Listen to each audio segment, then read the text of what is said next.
everyone, this is Sam of Historian-splaining. A historian tells you why everything you know is wrong. These lectures are on SoundCloud, Stitcher, YouTube, and other platforms. And if you can help to keep them coming, please go to my Patreon page and contribute at any level, even if it's just $1. And you'll be able to hear all of my patron-only materials, including my next installment on the great archaeological discoveries. But now I want to play an interview that I just conducted with a fellow historian and friend, Deborah Hamer, who is a historian of the Dutch Empire. She has a PhD in early modern European history, but she is also a research fellow at the Omohundro Institute of Early American History and Culture, and she is an associate editor of Gotham, which is the New Netherland Institute's blog on the history of New York. So I wanted to talk to Deborah because in my own lectures, I've just been getting into the beginnings of colonial history, European colonialism, and particularly, of course, the Dutch keep coming up as early pioneers and early instigators of European trade and colonization abroad. And I wanted to have her perspective to illuminate more of the subtleties and the complexity of what the Dutch Empire was all about and how it worked. So I'm going to play in a moment my interview with her, which is the first time I've conducted an interview remotely. And unfortunately, I was not able to get the online program to record properly, so we did it over the phone. And that means that Deborah's audio is not as clear or crisp as I would like, but I hope you're still able to understand her and follow this conversation.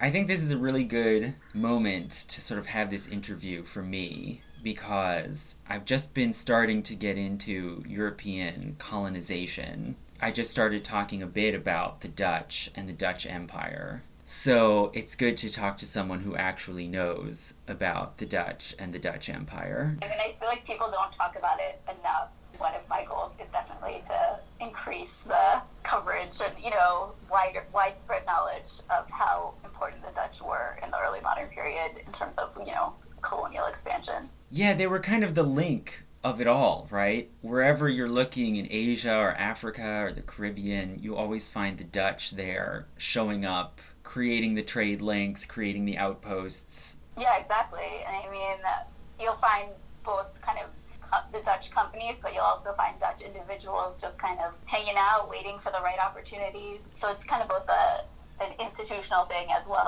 as a kind of individual thing, I think.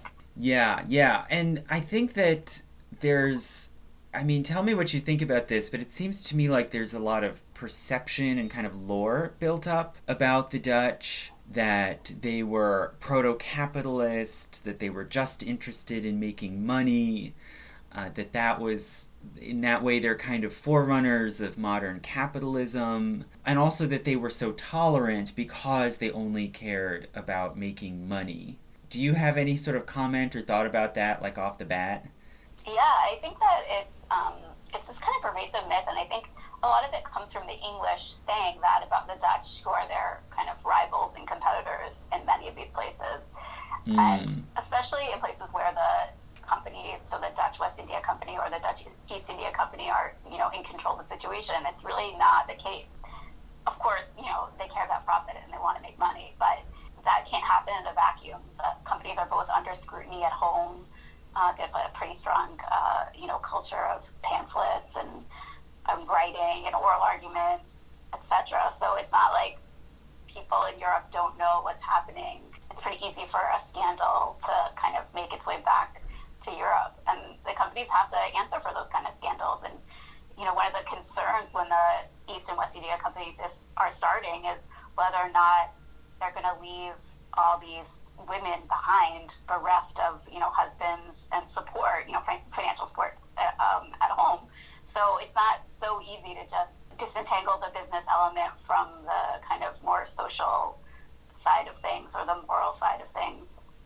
So the sort of social beliefs, biases, prejudices, moral beliefs of people back in Europe were kind of always looking over the shoulder of these colonizers and kind of shaping what they did in the colonies.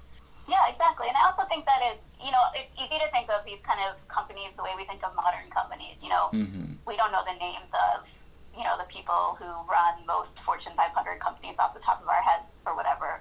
But it was much more personal in the 17th century. So that they have the kind of board meetings of the companies have periods of time where they're open to random petitioners, basically. So, an individual, just literally the most ordinary person you could possibly imagine, can go into a meeting of the richest people in the Dutch Republic, the directors of these companies, and say, I'm having a real problem. My husband isn't giving me any wages, any portion of his wages. I can't support myself. You need to help me. You know what I mean? So it's like a personal in a way that I think we don't really realize companies can be. And let's just back up for a moment and talk about what is the Dutch East India Company. I mean, and in your work you mainly refer to it as VOC. That's the Dutch acronym, right? And is that, do I have this right? Verenigde Oost-Indische Compagnie? Is that close? Yeah, so that just means United or Federated East India Company, Dutch East India Company. Right. So even when you look at the name of it, it calls to mind like Star Wars and the Trade Alliance, which seems to me a little closer to the reality than how we think of like a modern corporation like General Motors. It's this weird sort of state private profit-making partnership, right? In many ways it is exactly that. So the East India Company was chartered in 1602, and basically what had happened is just that, in the kind of end of the 1590s, Dutch merchants had started taking ships to Asia, but they were getting into competition with one another, and thus, lowering the prices, bringing too much back, mostly spices at this point, too much spices back, and thus lowering the prices of everything in the Dutch Republic. So the thought in the States General, the government of the Netherlands, is that if there's a monopoly company, profits would stay at a higher rate and prevent competition between kind of different merchants among themselves. So that's the origins of it. But then it's also kind of a military operation as well, because the Dutch are at war with Iberian powers, particularly Spain. So it doesn't seem that, let's say one ship can't really do much if it encounters a Spanish fleet in the East Indies somewhere. But a company where ships travel together can have kind of a strong enough military presence to disrupt what Spain and Portugal are doing in the East Indies. So this is really about also like this context of the Dutch Revolt, which is this Dutch revolt against Spanish rule that starts in 1568 and doesn't conclude finally until 1648. So this is kind of a midpoint within it when the Dutch are trying to assert themselves globally to take some pressure off of their home territory, basically. Try to take the fighting to other places that are not the Netherlands.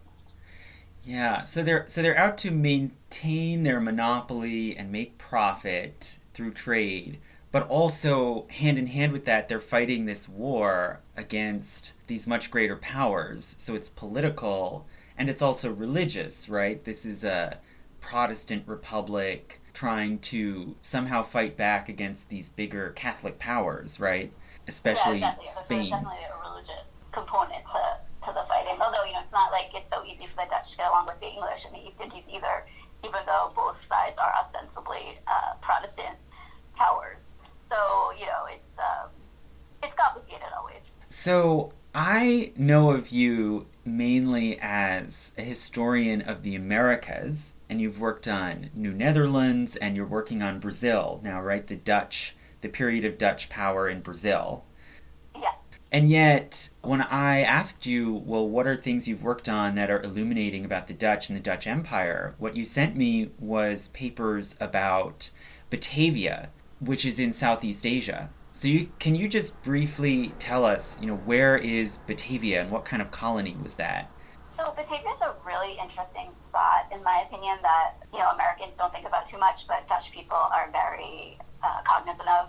So it's this kind of, the East India Company kind of is sailing around, from 1602 on, and they keep on talking in their correspondence about how it would be much better if the Dutch had a rendezvous point.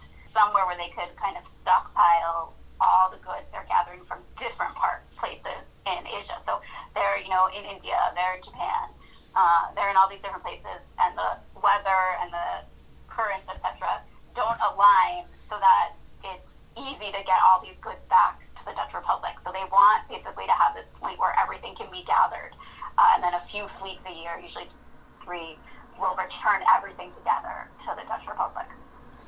So that's kind of the genesis of it, and then they kind of settle on Batavia as the spot because it has a very nice harbor for deep, ocean-going vessels, but also it's kind of a weak spot.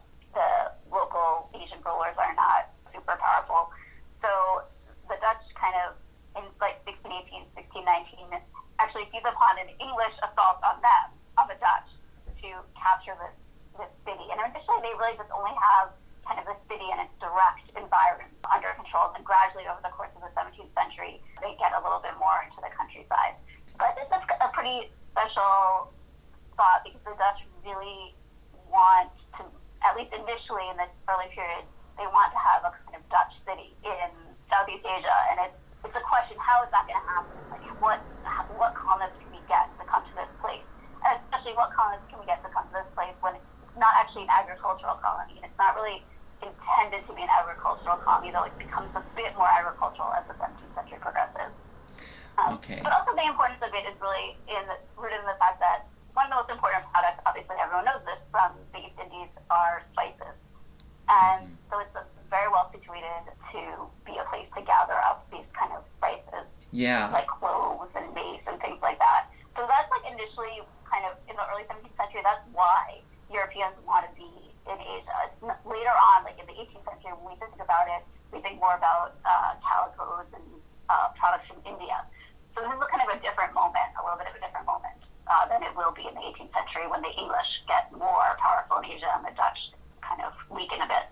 So, and the site of Batavia is just the name that the Dutch apply to the town of Jakarta, right? So it was previously known, and now today again is known as Jakarta, and it's on the island of Java. But the Dutch name it Batavia, which is just the Latin word for Netherlands, right?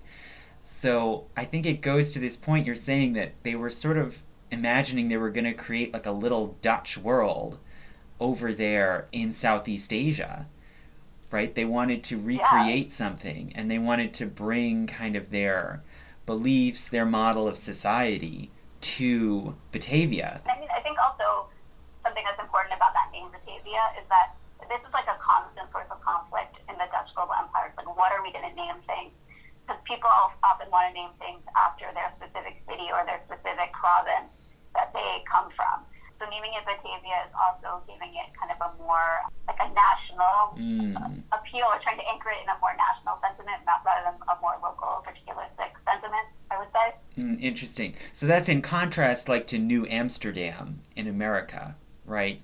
Which is named after the capital city in Holland. So right, exactly. Yeah. So that's interesting. So they see it as sort of a pan-Dutch project.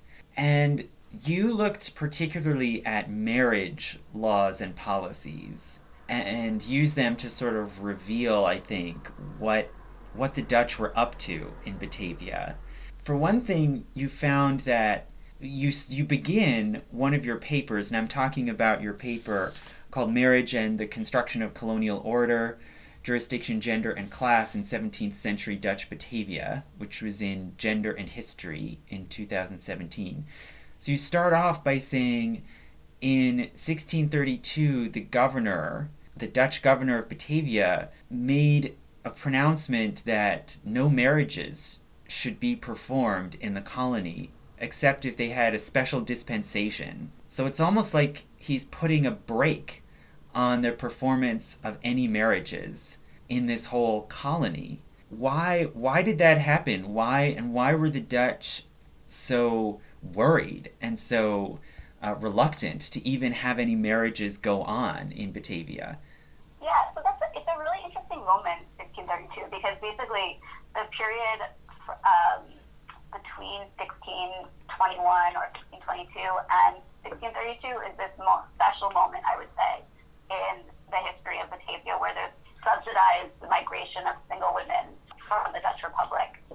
So they have this city basically that has East India Company employees or former East India Company employees who are basically all men, and they want to get them to settle down and stay there. So they're sending all these single women over to marry them and kind of try to create these families that will root people. They think that of marriage and having a family is something that keeps someone in the place they are. And, this is a little bit paradoxical because obviously families can travel, so it's not exactly clear if this is a correct opinion. But that is definitely their opinion, that if you bring women and you could make families, then people will stay in this place. And Batavia is a place where they're constantly just starving for manpower. They've driven off the indigenous inhabitants of the city, so they're just looking everywhere, different places for people to live there. So that means that actually the city has a lot of enslaved people from different parts of the Indonesian archipelago, and it also has a lot of enslaved people from India. But it also has a lot of Chinese colonists, we would call them, I think, like free Chinese people who are settling down and doing trading and doing artisanal work. So for all that they want it to be a Dutch place, it's actually minority Dutch. And one historian has actually called it, Leonard would say, called it a Chinese colonial town, basically. So you can get a kind of sense of how this is a very mixed place, and the European element in it is not, at least numerically, the dominant element, even if Europeans control kind of the law and institutions. But to get back to your point, 1632 is this moment where the governor stops us. He says, no more of this. We think that marriage is actually causing problems here because it makes they call them East India Company servants, or what we would say employees, but they call them servants. When they marry, they get too involved in private trade, and that takes away from the company's profits, basically. So he's very concerned about maintaining control over marriage after 1632 so that they kind of keep control of the trade for the East India Company itself.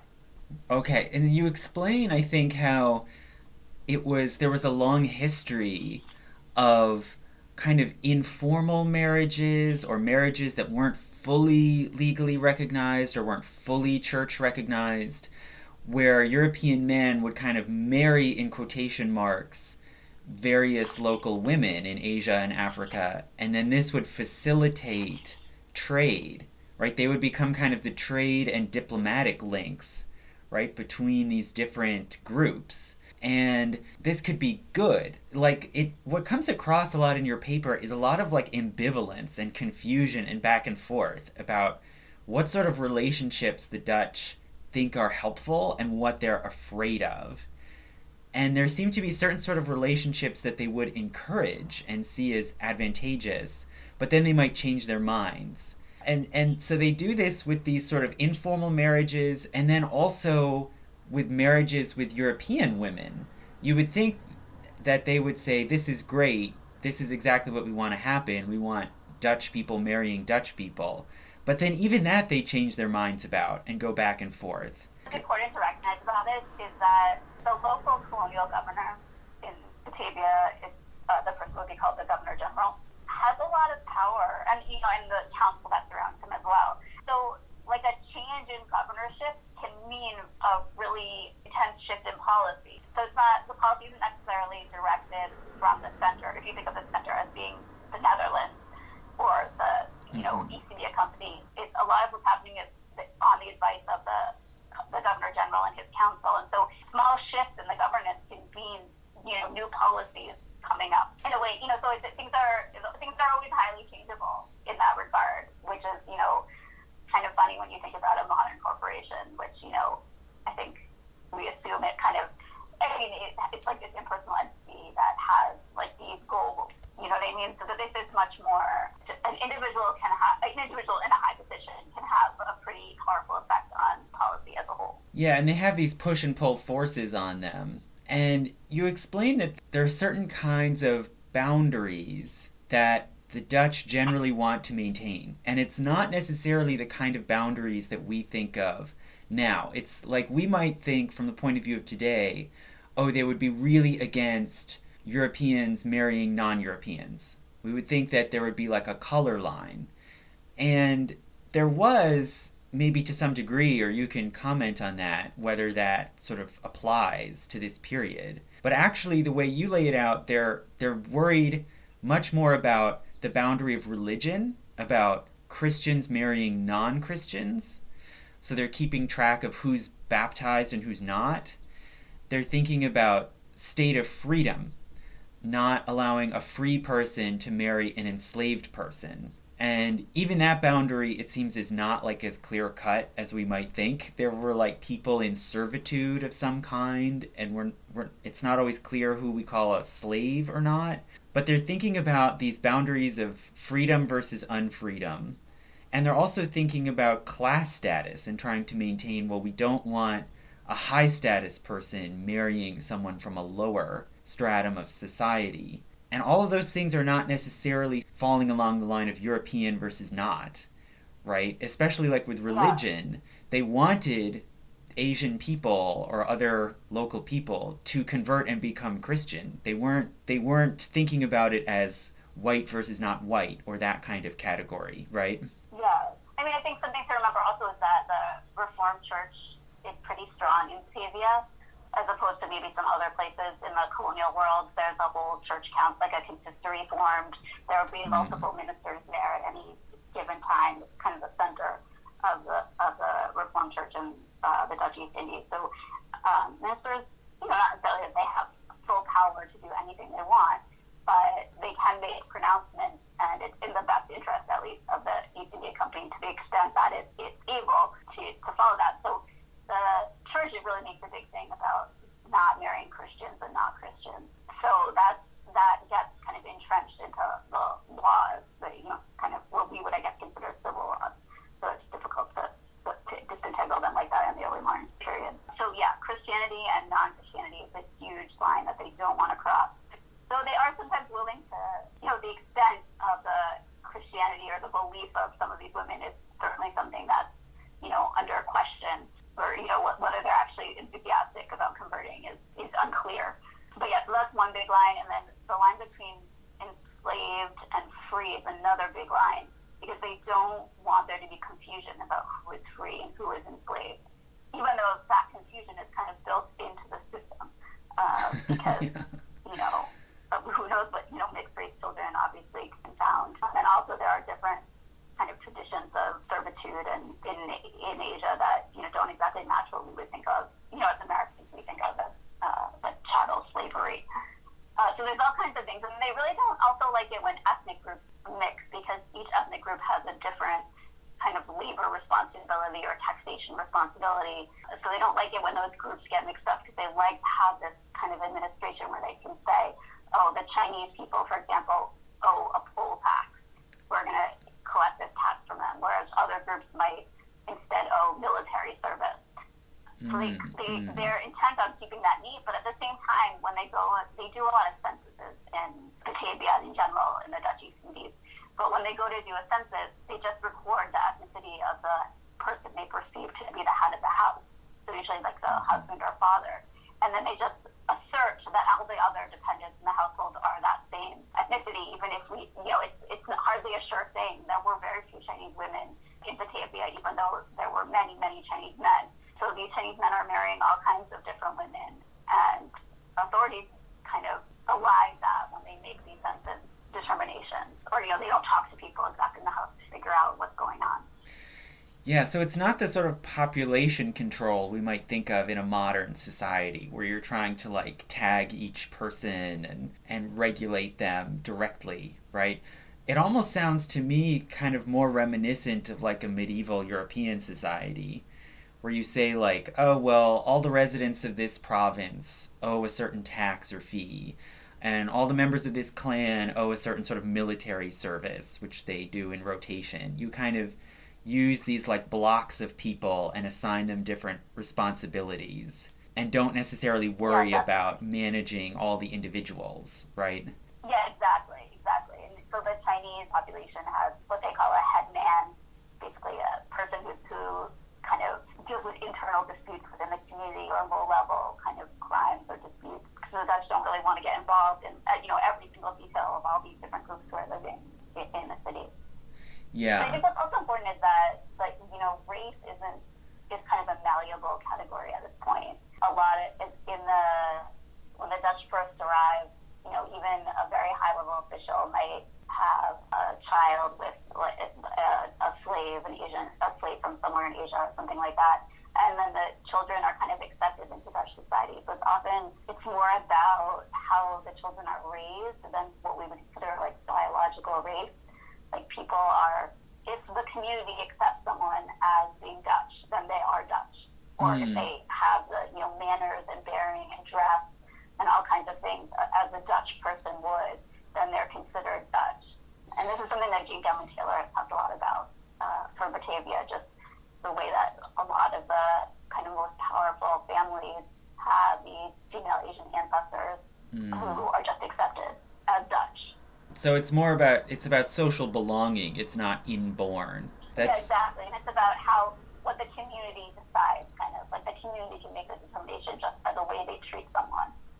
Interesting. Kind of it's a little bit, it can be obviously somewhat ambiguous, but, it's often the people around that make the determination. Right. And so there is this sort of malleability, but at the same time it's also socially controlled. There's, I think, one of the most striking passages in the papers you sent me is where you sort of describe the geography of Batavia, and that there were these different districts. They tried to kind of manage people spatially and keep these different districts of the city where there was like a slave quarter, or like a quarter of people in servitude, and then there was like a European and Chinese quarter, and these different sort of zones were developed, and there were canals separating them. So you had these demarcation lines, and you explain at one point they even controlled and limited how many bridges could be built over the canals to make sure that people weren't like crossing over too much. Yeah, so shout out to my friend Marcely Kehoe, an art historian who's worked a lot on this issue, and I highly recommend her work.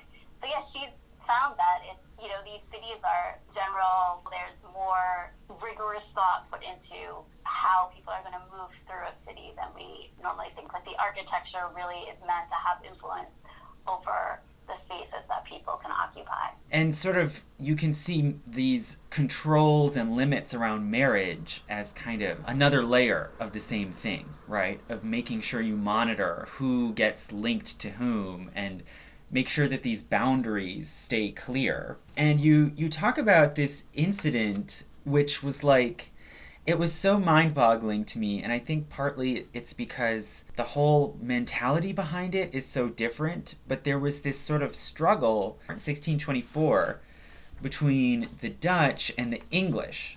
So the Dutch allow the English to set up a little trading post as well in Batavia, and that then introduces another level of ambiguity and confusion, because then you might be unsure who's under Dutch authority and who's under English authority. You get these like overlapping jurisdictions.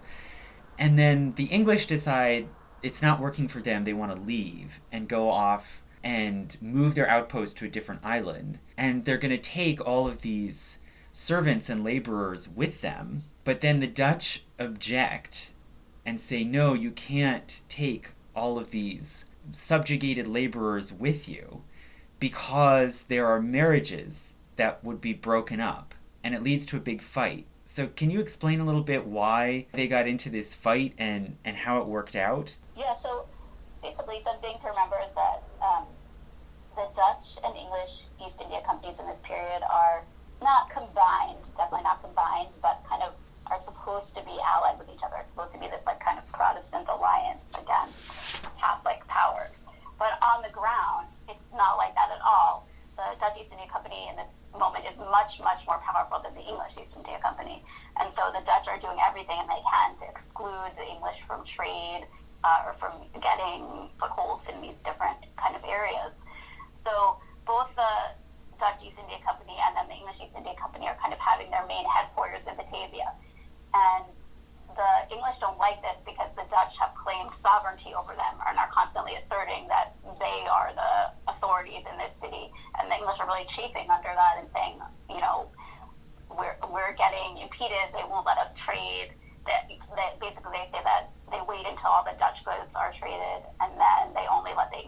after that, and people are afraid to trade with them, with the English. So basically they decide they want to move on and start a new headquarters. And they have these, laborers who are married to different women. And so this whole conflict plays out where the Dutch say, oh, you can't take any of these laborers with you. It's 11 couples, I believe. So 22 people, and perhaps some children of these people. So the Dutch are saying one of the only way that anyone can marry in Batavia is if they're a free person.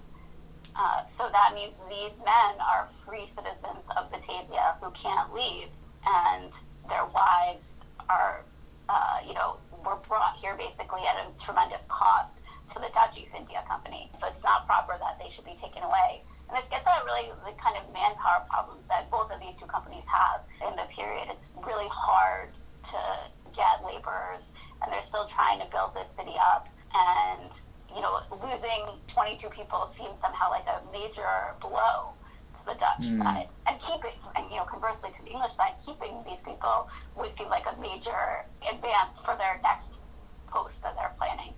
Like 22 people is a lot of people, basically, even though it seems, kind of silly to be fighting over such a small number of people. So basically, the English and the Dutch are fighting, and the English say that the Dutch are kind of backwards, basically, because they're trying to break up these marriages and keep the women there. And the Dutch are responding basically the same thing back, saying the English are backwards because they're the ones who are going to break up these marriages. And so the solution in the end is that they divide it so that the English take 6 couples with them and the Dutch keep 5 couples in Batavia. So what's so striking about the story is that the charge of breaking up marriages is such a powerful charge. Neither side actually wants to be guilty of that. So the compromise they reached involves protecting marriages of people who are very low status, even as it's not clear to the people who ended up going off with the English actually want to go with the English. Would they have preferred to stay in Batavia? I don't know. You know what I mean? So they're respecting this right to marriage at the same time that it seems like they're utterly disrespectful of any kind of personal autonomy over placement or living situation. So I think that's a really interesting part of that story.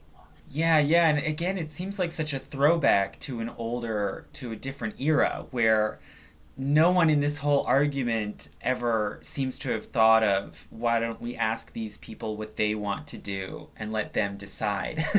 But right, exactly. It's like they want to have it both ways. It's like the Dutch are saying, oh, these people are free people. They couldn't have gotten married otherwise. But then, no one is saying that no one is actually saying to them, well, you could actually decide, which place you want to go to or which company you want to be in the service of. So it's always, the authorities are deciding based on what's in their best interest to recognize or not recognize. Yeah, and they come up with this funny compromise, which almost sounds kind of like Solomon splitting the baby, right? It's like you take 6 of the couples, we keep 5 of the couples, and presumably both sides are happy with that. But something I didn't quite piece together, if we back up and say, okay, the Dutch were struggling to put together a workforce, basically, right, to man this colony, and it seems like there was like a strange kind of hodgepodge population here. So do we know what sort of people were enslaved laborers and servants in Batavia in the 1600s? Were they mostly Southeast Asian? Were they coming from Africa, other places? Yeah, so a lot of them are coming from the Coromandel coast of India, where there is a famine, basically, and so the Dutch are kind of capitalize on this, the lack of food, to enslave all these people who can't support themselves, and they bring them over to Batavia. But then there's also this whole population that's coming from within Southeast Asia of enslaved people. So it's kind of it's a confusing mix. And, often they don't exactly understand who the people are. Yeah. But they, also it's a little bit, in some ways, of a different system than the slavery we think of, in the American South, like cotton or tobacco planting, because these people are not really, who are in Batavia specifically, are mainly more household servants or artisans. Right. Right. It's So not it's mass not like plantation slave labor. but Yeah. not to say that they're not being abused and worked as hard as people who would be outside working in fields. I don't mean that. There's certainly their situation in life is not great, and they have they're definitely subject to a lot of violence, etc. Yeah. But it's just a little bit of a kind of a different system, I guess I would say. And they also really like to have like the governor generals and the counselors, like the high level people, really like to have these kind of big entourages of enslaved people because they think it raises their status in the eyes of others. So there's kind of talk of like some enslaved people are kind of dressed up in the kind of I guess we'd say livery of these wealthy Dutch company merchants. And so a lot of them sometimes they're kind of for display as much as for working, and then other people are working extremely hard. So there's all kinds of different slavery happening here. Right. And it could get caught up in this kind of social status race, not just labor production.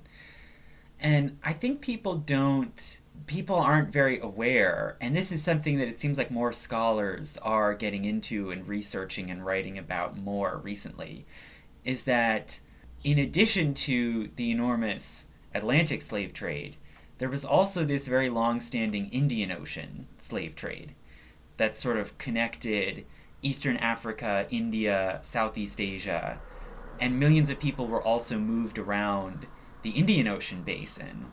And that's something that I personally was like completely unaware of until I visited South Africa, a long time ago, more than 10 years ago. I'm getting very old. Same. Yeah, we know the feeling. But one thing that you encounter, and that's just part of that world in South Africa, especially around Cape Town, is the Malay community. And those are people who, they're generally called Malay, but they are descended from Southeast Asian and South Asian people who were brought as slave laborers into the Cape Colony. So another Dutch colony clear over on the other side of the Indian Ocean. And it created a pretty significant sector of the South African population. And they're mostly Muslim because most of their ancestors from places like Indonesia were Muslim. And I think for an American, it's like you have to completely flip your mind around because we think of Africa as the source of slaves, right? That's the story that we're more familiar with, that was where enslaved people came from. And yet in southern Africa, there was a shortage of laborers from the point of view of the Dutch. Just the same as you're saying in Batavia. They needed more laborers, and they were drawing on this Indian Ocean trade to get them. Yeah, exactly. And I mean, I think also an underrated aspect of that story is Carrie Ward talks about this a lot in her book, Networks of Empire, that a lot of those people are prisoners. So they've been put on trial for various crimes in Batavia or elsewhere. And then there's, the Cape Colony becomes kind of a penal colony for these people. So there's a lot of movement in that direction of both East India Company laborers who might be white, but also many of these other people who are judged guilty of crimes, and then they want to kind of take them out of their networks and put them in this new foreign location where they Dutch think they're going to be kind of less trouble and will provide this labor source. So there's a lot of, I guess we would call it prison labor, and these are kind of people who are doing the most backbreaking work imaginable, building forts or dredging canals and things like that. And it often seems like a lot of the point of slave trading often is to move people to places where they no longer have social and political power, right? You break up their connections and you get them somewhere where they're sort of isolated or dislocated, and hence they make a more controllable workforce, right? So probably it was a lot of the same logic going on in Batavia and Java and in southern Africa. But, from my point of view, I'm always wondering, who are these people? Where did they come from? I'm thinking about what are their languages? What are their religions, right? And those are the sort of things we might think about. But you explained in your paper, well, the Dutch were sort of trying to manage these populations, and they had like this whole different system of categorization, and they talked about people as belonging to these sort of class categories, or kind of class slash ethnic categories, like Inlandsche. So am I pronouncing these close to correct? Inlandsche and Maardijker. So can you tell us what are those? What are Inlandsche? So that means, I mean, you can kind of hear the sound in English, like inland, or kind of local people. So it's this category that they make. It's an unclear category, but it's supposed to be kind of local people. And then the Maardijker category is often people who have origins in Portuguese India, who had been slaves but are now free. And so there's a lot of mixing between the two categories, but it's kind of a way to distinguish people who might be Christian. Like the Maardijkers are usually Christian. They've been exposed to Catholicism. Inlandsche is also a way for them to say sometimes that they don't exactly know what people are. They're not actually that aware of their surroundings sometimes. Yeah. When we look at Batavia, we see there's this class of European people who are mostly soldiers, right? That's like the bulk of the European colonizers. And a lot of them are Dutch, and then some of them are not Dutch, right? There's aren't there like Swiss and Germans, and they're kind of garrisoning the colony, and they form relationships sometimes with women. Like, that's something people do. And there was all this negotiation of well, is it okay for them to have a concubine type relationship that's not officially marriage? And it seems that the church would want those relationships to turn into marriage, but the civil government might see that as kind of dangerous. And they might haggle over, well, is it okay if they're both Christian? Is it okay if they're a Maardijker? What groups can be acceptably matched with whom? And then it seems like, okay, well, the solution would be bring in some European women, right? Bring in Dutch women, unmarried, into the colony and match them up with your European men. And that ought to solve this problem, right? And they do this for a while in the 1620s. They bring in boats with Dutch women and say, good, go in there and match up with Dutch men or European men. But this ends up not working out. They cut it off, right? Why did it not work? Well, there's a few reasons, I think, why it didn't work. Initially, so it's these are often women from orphanages in the Netherlands who sign up to go. And there's this kind of feeling you get in the letters in the 1620s that these women are a little bit kind of not necessarily super low status, but they're orphans. They're not super elite or anything like that. And they come to the East Indies and they marry these guys who are getting really rich, often on their own private trade in the East India Company, or they're marrying these high-level East India Company officials, because there's not enough Dutch women to kind of go around, basically. So low status men like soldiers are still marrying, into the Asian population in the city. So there's this kind of sense that it's like these women are overstepping their bounds. You know what I mean? Like they're getting too big. They're getting too high up. They don't like the kind of class boundaries that are being broken by these relationships. But I think another aspect of this is that they really find it very stressful, I guess I would say, to have women aboard their ships. This is a very long voyage, going to take probably 9 to 12 months to get from the Netherlands to Batavia. And they think that the women cause trouble on the boat, that they cause dissension. So men get into rivalries over them, or you get love triangles. Kind of the sense of order on the ship, and also that it's really hard to figure out where to put them physically on a ship. There's not so many separate spaces, and they're very concerned that the women should be in a separate space from where the soldiers and sailors are, so that they don't basically have sexual relationships on the ships. So there's all these kind of concerns that are very moral, social concerns about the women, and it gets to be too much. They think that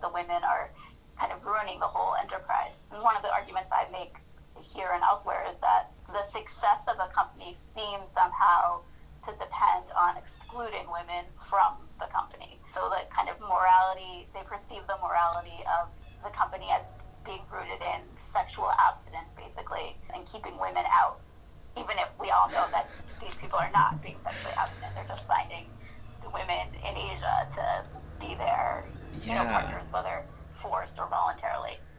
Yeah, that's weird. It's almost like a monastic ideal of like we are celibate and committed only to trading and to the company. And you explain it's really interesting. There's this kind of similar pattern of customs in Southeast Asia and also in the Netherlands of women kind of managing trade and managing a lot of the affairs of a harbor town. And there's this concept in the Netherlands of like harbor women who might deal with commodities, they might run brothels, tapping into this need for goods and services and social connections around a port. And then there were similar customs to that in Asia too, of women sort of acting as the trade contacts. And some of these women who either go or are sent to Batavia, a lot of them do the same thing, right? And they maybe make some money and they come out of it wealthier than they were before. And they're kind of, negotiating money, status, marriage. And it seems like the company and the governors kind of said, oh no, we didn't mean that. we don't want to be actually competing with women in this. It's exactly like that. It's like we wanted marriages, but we didn't mean that kind of marriages. We meant the kind of marriages where everyone stays low class and does not advance themselves in any way. Everyone stays the exact same place in the hierarchy that they were before, rather than advancing themselves. That's the kind of marriages they want, and that's just not the way that it works, because women actually are, in this period, in both Europe and Asia, quite important for conducting trade. And sometimes the women are objectively conducting trade, on their own, of their own. They're making the decisions. And sometimes, the husbands are using the wives as like a cover for their own activities, or, a combo of both. But having a wife is really key to succeeding in this commercial world, because it brings you more contacts, more capital, and the people who are married kind of have a leg up over the people who are single in that regard. That's very objectively, and the company's like, we didn't mean that. Yeah. Yeah, and I think that this kind of exemplifies and also sort of explains this pattern of ambivalence and confusion with these different orders and directives kind of countermanding each other. The Dutch were trying to create a thriving commercial society, but at the same time they didn't want disruption. They didn't want people suddenly changing places in the social order. They want to keep everyone kind of in their proper sphere, and maybe they couldn't really have their cake and eat it too in that way.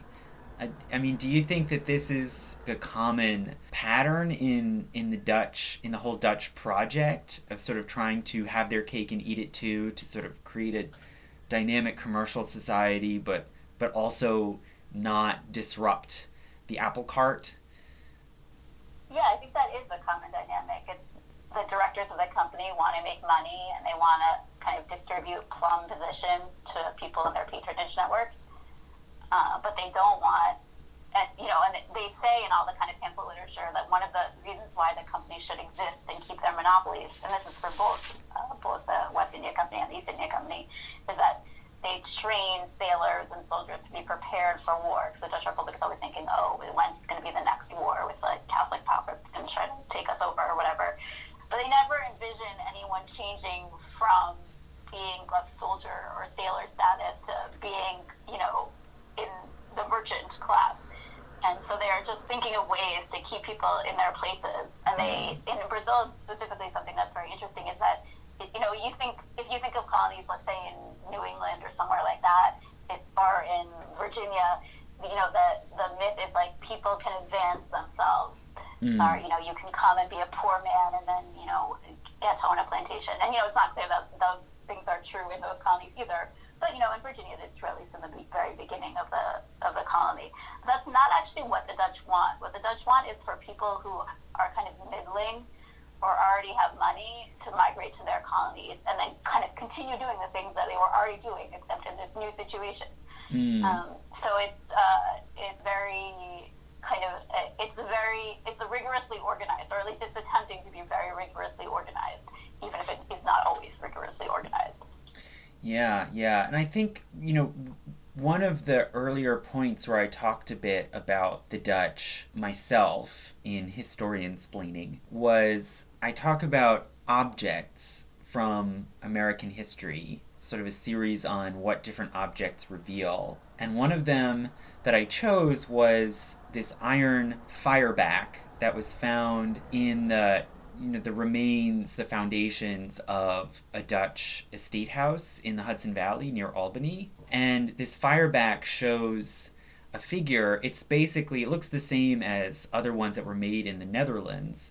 And it shows this figure of a robed woman, sort of like a classical figure of a woman with a lion, and they're enclosed in a fence with like trees and bushes. And it seems it represents like the Dutch garden, and that they sort of thought of the Dutch Republic as this like sheltered little like paradise garden where everything would be peaceful and well ordered, and they were kind of trying to then reproduce that in the colonies and maybe even extend it out so the Dutch garden is like the whole empire. I thought it was very interesting that it wasn't like a commercial symbol or even really a military symbol, right? The lion sort of represents power, but it was like idyllic, and it was symbolized by a woman too, which it seems like a lot of societies do. They're like, oh, we want to be these kinds of people, and so we'll adopt this like idealized female symbol. Yeah, I mean, I think that's so interesting, especially for the Hudson Valley. But I think also it's like they think that order resides in, and this is work that Susanna Romney has done really brilliantly in a number of places, but they think that women represent kind of order in households, that there can't be order if it's just single men running around. You have to have families and wives, and that's how you kind of claim the land and get it into kind of a productive place. So basically, in some ways they think of kind of relates to women's tasks. So like a woman might be in charge of the garden, around a home, or the dairying, or other kind of at-home artisanal processes. So it's like you need a woman to make a colony. You can't have just men, and that's the way to think about it.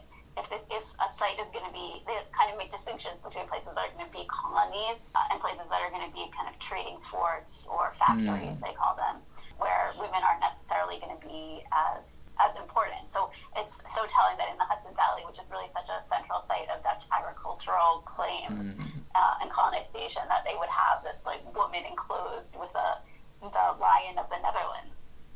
That's very interesting. Yeah, so there seem to be two kind of competing models, right, of the sort of company trading colony, where the company really just doesn't want women coming and disrupting things much at all, as opposed to the settler colony, right? And would you say that the New Netherlands in general are more kind of on the settler model of we're going to move Dutch people here and create a whole self-sustaining society, a farming society with women and families? Yeah, I think definitely. I mean, it's also something that's kind of changing over time. The fur trade, continues, obviously, but the Dutch start to get nervous that the English are going to, as ultimately happened. But, they're already nervous in the 1640s in 1630s even about this. And, how should we attract colonists? What should our plan be? Yeah, and get people to this place. So, I think that's something that's really interesting about Batavia as a space, is that it really is this urban space, and yet they're kind of still trying to work out. They still want it to be a colony in like the settler sense in some ways. Like they still want to have this Dutch population, but then it's not actually about claiming land per se beyond the city. So they're kind of grappling with that. Yeah, and you mentioned Dutch Brazil. So again, a lot of people don't even know that the Dutch took over the Pernambuco area, right, the sort of northeastern corner of Brazil, for about 30 years, right? So 1630 to 1654. How does that fit into this scheme? Do you think were the Dutch trying to make Brazil into a sort of settler colony, like reproducing the Netherlands, or how did they imagine like what they were up to? I think that's what's so interesting about Brazil is that they imagine, even in plans for the conquest of Brazil, they have this imagination that everyone on the ground is going to welcome them and actually kind of want to become part of the Dutch Republic, or acquiesce to their rule. So they Will be that, greeted as example, liberators. Indigenous people there who are being mistreated by the Portuguese. So Mm-hmm. they'll be really happy when the Dutch appear to kind of free them from the yoke of Portuguese oppression. Never mind that the Dutch end up oppressing them and enslaving them as well. That's not part of their calculation. And then they think that among the European population, or the European descendant population in Brazil, that there are a lot of Jews actually, crypto Jews, and that if they come, these people will kind of throw off Catholicism and reveal themselves as Jews, and they also will welcome the Dutch because they'll be able to practice their religion openly again. So they have all these kind of ideas, and it doesn't really come to pass when they arrive. They don't really get so much help, and it's kind of a very long slog till they actually gain control of some of the countryside, where there's sugar mills and that, because that's what they're really after, this sugar production in the colony. Right.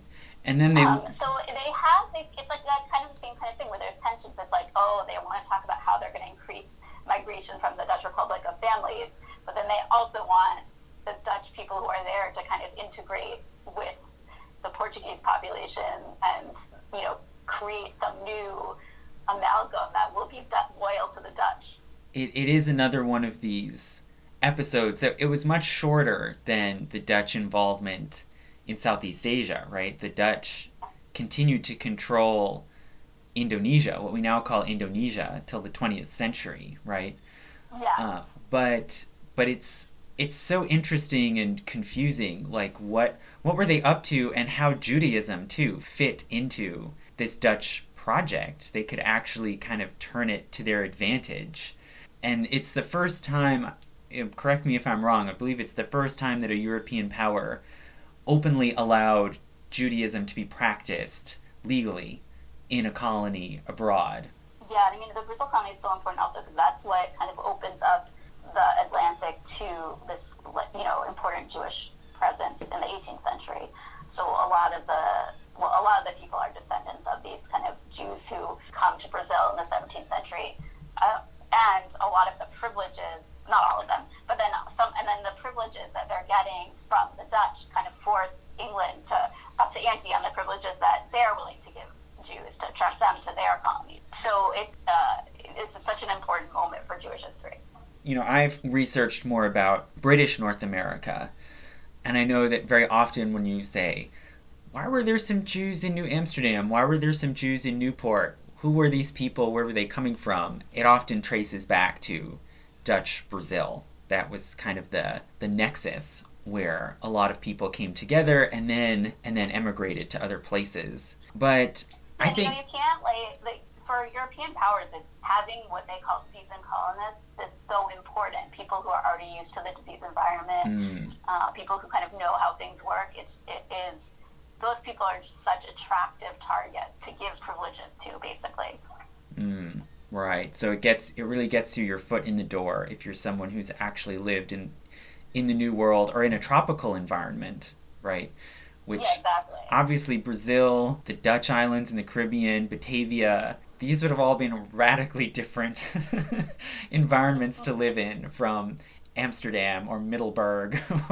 And the last thing, I think you kind of brought this up a bit, the question of Dutch exceptionalism, and how the Dutch Empire compares to or reflects on these other European empires. And I think that's a very tricky question, especially because most historians tend to specialize in one country or another, or one empire or another.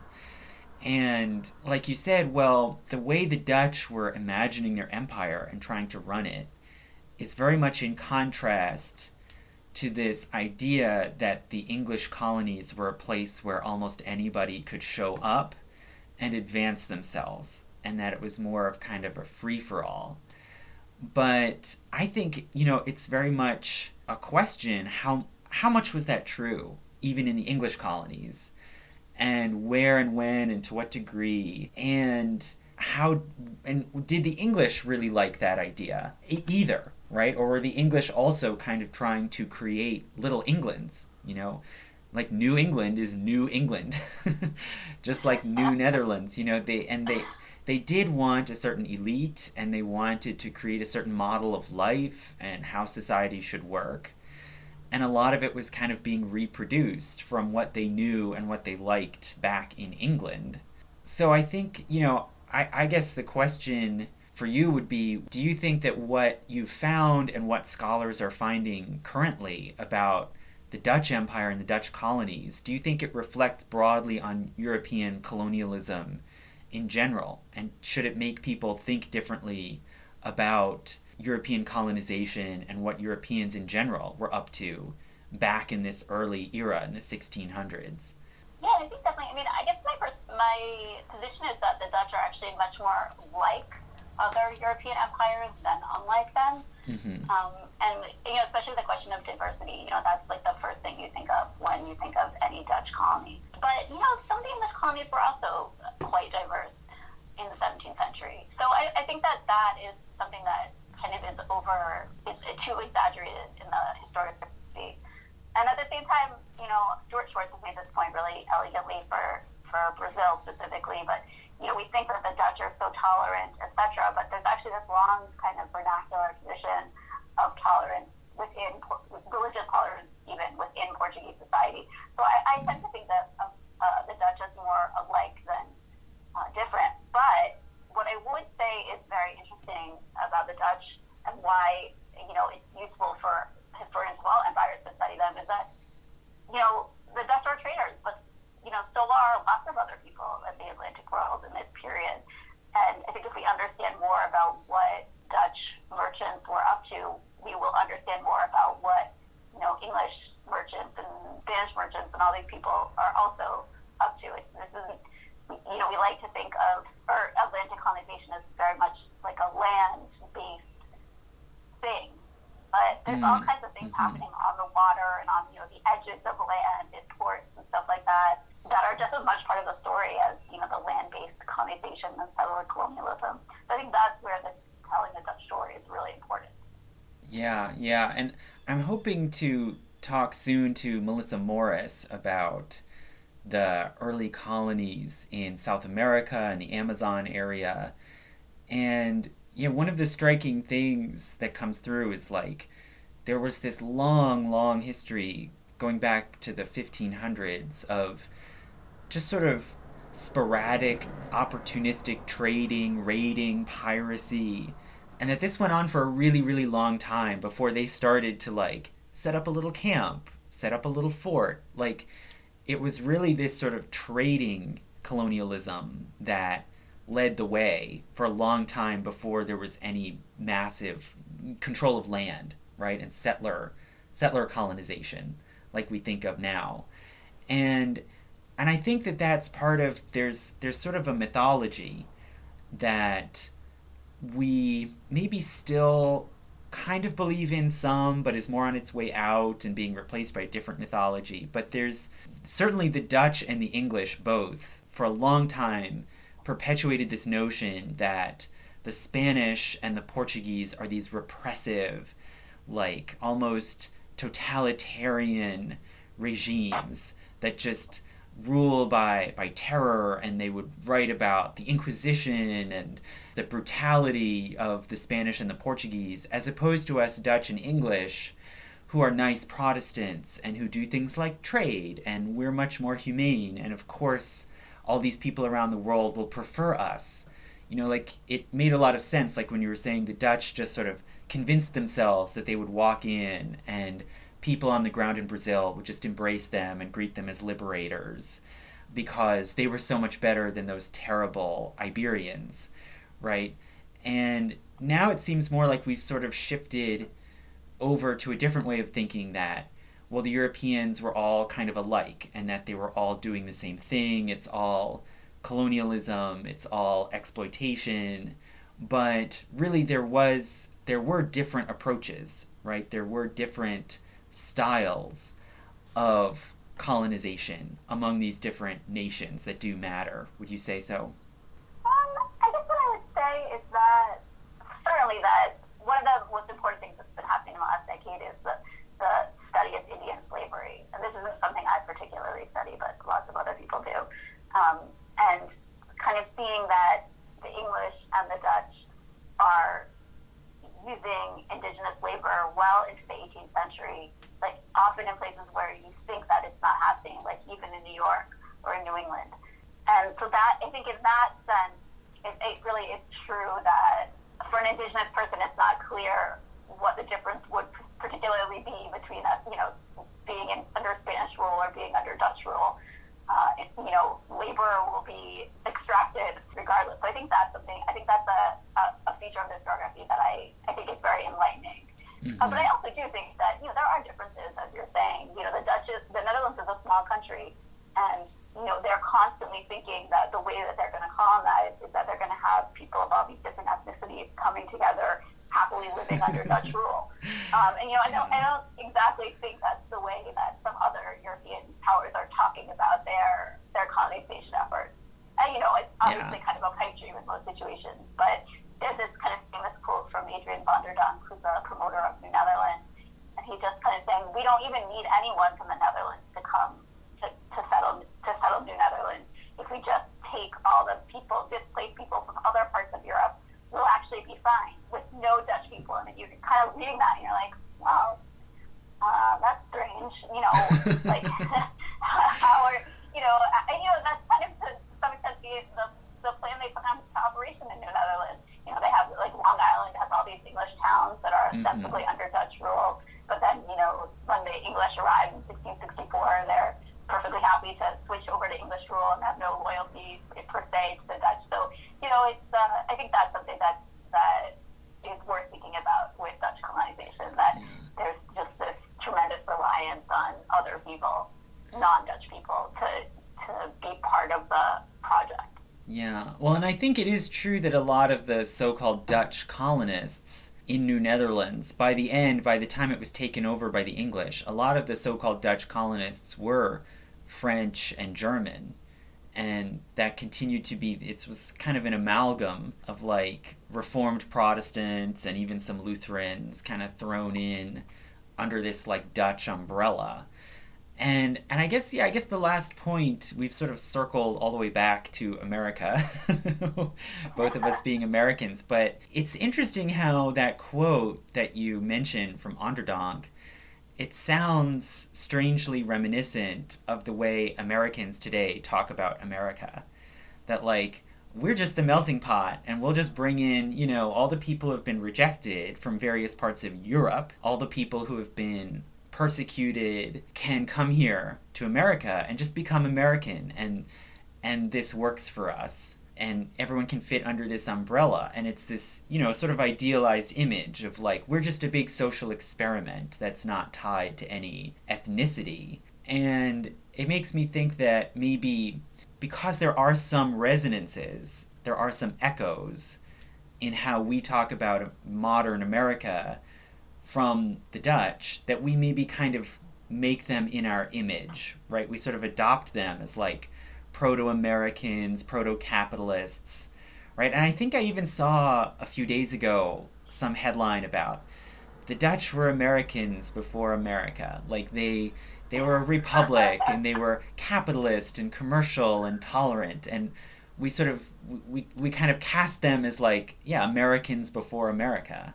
Yeah, I think that's such an interesting point. And I think part of it goes back to, what colonial American historians have been doing in the last few decades. There's kind of this long battle between historians of New England and historians of Virginia about, which one was the kind of seat of America, who was the, progenitor of the United States.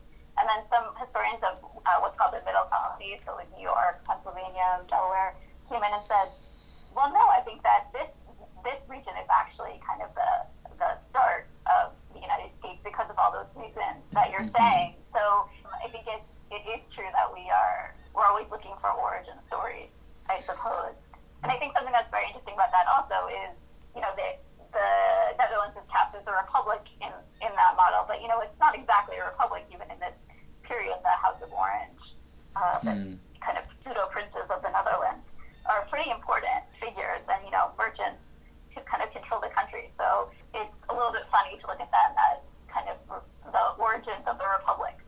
Yeah, and weren't the princes of the House of Orange, weren't they called Stadtholder, something like that, which is this funny title, like state leader? It's a very weird, ambiguous kind of arrangement, right? Yeah, so it's not supposed to be hereditary per se, like a hereditary nobility, basically, but it kind of becomes hereditary. And then there are periods where there's kind of two parties in the Netherlands called the Republicans and the Oranges. So the Republicans are kind of these merchants who want more control for the different provinces that they are in control. They want to be, they're the governments of the different provinces of the different cities, so that's what they want. And the Oranges want like a much stronger princely figure to kind of be in control. So there's like periodic fighting between the two factions. Yeah, so I think we can already kind of see from this conversation, like, when you look at a place that's been off the radar, like Batavia, even though it's a very important, long-standing colony, but when you look at things and you start from there, it kind of makes everything look a bit different, right? It changes the picture around. When you then come back and talk about Europe and North America, yeah, and like you were saying, people are always looking for an origin story, sort of which origin story works well for them. And you could say David Hackett Fisher's massive book, Albion's Seed, was kind of like a peace treaty where he says, well, there are these different hearths, there are these different groups from England that came over to America and created these different regions. You have the Puritans in New England, and you have the West Country folks in Virginia, and the Scotch-Irish, and the Quakers from Northern England in Pennsylvania, and that's why you get this regionally complex America. And I think I read it and I said, well, where's the Dutch? Leaving aside what about Native Americans and Africans and all these people who are not European, it's like, what happened to the Dutch? Do they just sort of fall in the cracks here? And I'm sure many people in Dutch history and Dutch studies are often asking the same question. What about the Dutch? Where did they go? So I think this was a really illuminating conversation, and I think it worked well to sort of question our perceptions and our mythologies about the Dutch Empire, about early colonization, by coming from this kind of unusual place that Europeans and Americans need to think about. So thank you so much for having this conversation and being flexible, being a guinea pig. And is there anything else you want to add, or any concluding thought? I guess I would just say more Dutch history everywhere. That's Right. More Dutch history.